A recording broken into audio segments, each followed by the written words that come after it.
नमस्कार दोस्तों, आप सभी का स्वागत है विवासवन एजुकेशन फाउंडेशन। अभी जो एस्पिरेंट एनडीए के एग्जाम के लिए जा रहे हैं, अभी उनका एग्जाम 14 सितंबर को है और दिन बहुत ही पास आ गया। इस डेज में जो सबसे बड़ा प्रॉब्लम आप लोगों को फेस करना पड़ेगा, that is nervousness of syllabus. अब ये है क्या? नर्वसनेस ऑफ सिलेबस है क्या?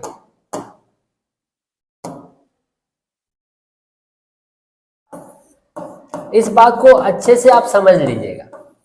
नर्वसनेस ऑफ सिलेबस ये क्या है कि एग्जाम के पास आने के समय हर एक इंसान को, एग्जाम के पास आने पर किसी भी स्टूडेंट को एक नर्वसनेस होता है कि मेरा सिलेबस कंप्लीट नहीं है, और सिलेबस अगर कंप्लीट भी है तो उसका रिवीजन ठीक नहीं है।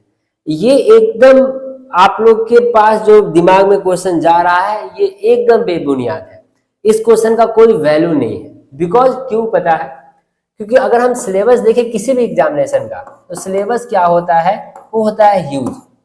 अब इस ह्यूज सिलेबस के अंदर में अगर आप रिवाइज करने जाते हैं, अगर आप चाहते हैं कि हम रिवाइज करें, तो रिवाइज का मतलब एक तरह से फिर से स्टडी करना ही हो जाएगा। आप सिनॉप्सिस देखेंगे, फिर से करेंगे। इस रिवाइज करने में आप बहुत टाइम टेक करते हैं। आपका जो टाइम है वो बहुत ज्यादा कंज्यूमिंग टाइम कंज्यूमिंग होता है। इसको किस तरह से मेंटेन किया जाए? इसके बाद एक और प्रॉब्लम है कि आपने बहुत सारा टाइम देकर रिवाइज किया, इसके बाद पता चला कि आपने रिवाइज तो किया, आप इसके बेसिस पर क्वेश्चन सॉल्व नहीं किया। उसका जैसे ही आपके पास कोई पीवाईक्यू क्वेश्चन आया और आपसे सॉल्व नहीं हुआ, आपके दिमाग में बैठ गया कि मैंने तो रिवाइज किया बट ये क्वेश्चन तो सॉल्व हो ही नहीं रहा है, ये बहुत टफ है। तो ये चीज किसी भी स्टूडेंट को एक डिमोटिवेट करने के लिए काफी है।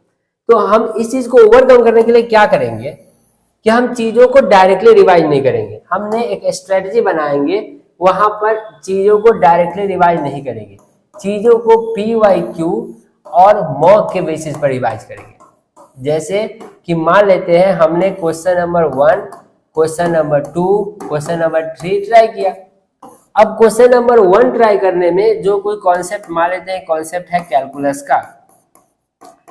अब ये कैलकुलस का कॉन्सेप्ट अगर आपको यहाँ क्लियर नहीं है क्वेश्चन नंबर 1 देखिए, आप उसी समय अपने नोटबुक में जाकर इस कैलकुलस के पार्ट को क्या करें, देखें।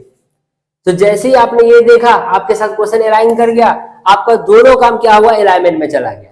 साथ ही साथ आपके पास एक क्या बचत हुआ, एक और बचत हुआ कि आपको सब टॉपिक पर रिवाइज नहीं करना पड़ा। जैसे मान लेते हैं दूसरा, अगर हमारे पास वेक्टर का क्वेश्चन होता है और वेक्टर का क्वेश्चन आसानी से सॉल्व हो गया, इसका मतलब हमें वेक्टर के रिवाइज करने की जरूरत नहीं है। मान लेते हैं तीसरा क्वेश्चन आया और वो बोला कोऑर्डिनेट ज्योमेट्री का दिखता है, हमें कोऑर्डिनेट में थोड़ा सा डाउट है, हमने कोऑर्डिनेट का नोट निकाला, एक बार रिकैप कर लिया। तो अब हमें 2 ही नोट रिकैप करना पड़ा, एक कैलकुलस और एक कोऑर्डिनेट, क्योंकि हमारे पास वेक्टर ऑलरेडी कंप्लीट था। ये कब हुआ? जब हम चैप्टर के अलाइनमेंट से चल रहे हैं, जब हम किसके बेसिस पर चल रहे हैं, क्वेश्चन के बेसिस पर। तो यहाँ हमारे पास ड्यूअल सिस्टम हो गया। तो आप लोग प्लीज ड्यूअल सिस्टम को फॉलो करें, ड्यूअल सिस्टम ऑफ स्टडी। ये ड्यूअल सिस्टम ऑफ स्टडी क्या है?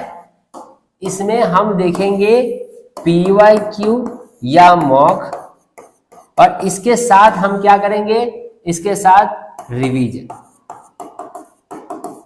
तो ये बनेगा हमारा क्या, ड्यूअल सिस्टम बनेगा स्टडी का, कि पीवाईक्यू मॉक के साथ क्वेश्चन भी सॉल्व हो गया, इसके साथ साथ जो चैप्टर्स था वो रिवीजन भी हो गया। और इस तरह से आप अपने एग्जाम में ज्यादा अच्छा करने के चांसेस, आपके एग्जाम में ज्यादा अच्छा कर सकेंगे। तो चलिए फिर मिलते हैं इस तरह के ही अगले वीडियो के साथ। तब तक के लिए जय हिंद, जय Bharat. Thank you for learning with Vivaswan Educational Foundation. For contents like this, follow us on Facebook and Instagram today.